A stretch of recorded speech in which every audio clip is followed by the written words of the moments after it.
রাসূল ডাকতেছেন, সাহাবীরা রে, আমার এই শহীদদেরকে দাফন করে দাও। শর্ত হলো গোসল দিও না, রক্তমাখা জামা কাপড়গুলো পাল্টাইও না, এই রক্তমাখা জামা সহ দাফন করে দাও। হাসরের ময়দানে আমি নবী এই শহীদগুলো লইয়া আল্লাহর আরশের কিনারে যাইয়া দাঁড়াবো, দেখাবো আমার উম্মতের মতো কেউ নিয়ে আল্লাহকে পাওয়ার জন্য এইভাবে কষ্ট করেছে।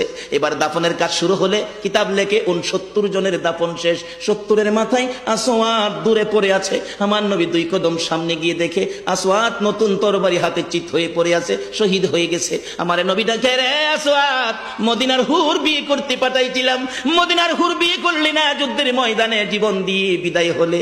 আসওয়াদ রে, নতুন তরবারিটা হাতে রে। আসওয়াদ একজন সাহাবী বলেন, হুজুর বিয়ের বাজার করতে এসে আপনি যুদ্ধে গেছেন, খবর পাইয়া বিয়ের বাজারের টাকা দিয়ে যুদ্ধের বাজার করেছে, আসওয়াদ শহীদ হয়েছে। আমার নবী ডাকে, মাবুদ, আমার আসওয়াদকে তুমি কি দিবা গো আল্লাহ? মদিনার হুর নিল না, রাসূলের পক্ষ নিয়ে জীবন দিয়ে দুনিয়ার থেকে বিদায় হলো, আমার আসওয়াদকে তুমি কি দিবা গো আল্লাহ? আসওয়াদের লাশটা ধরে ধরে কবরের দিকে নিয়ে আসতেছে। গোসল লাগবে না, কাফন লাগবে না, শুধু দাফন করে দিবে। আমার নবী আসওয়াদের কবরের পাশে দাঁড়াইয়া মুস্কি মুস্কি হাসতেছেন। সাহাবীরা আরজ করেন, ইয়া রাসূলুল্লাহ, এই কবরের পাশে হাসতেছেন কেন, ব্যাপার কি? আমার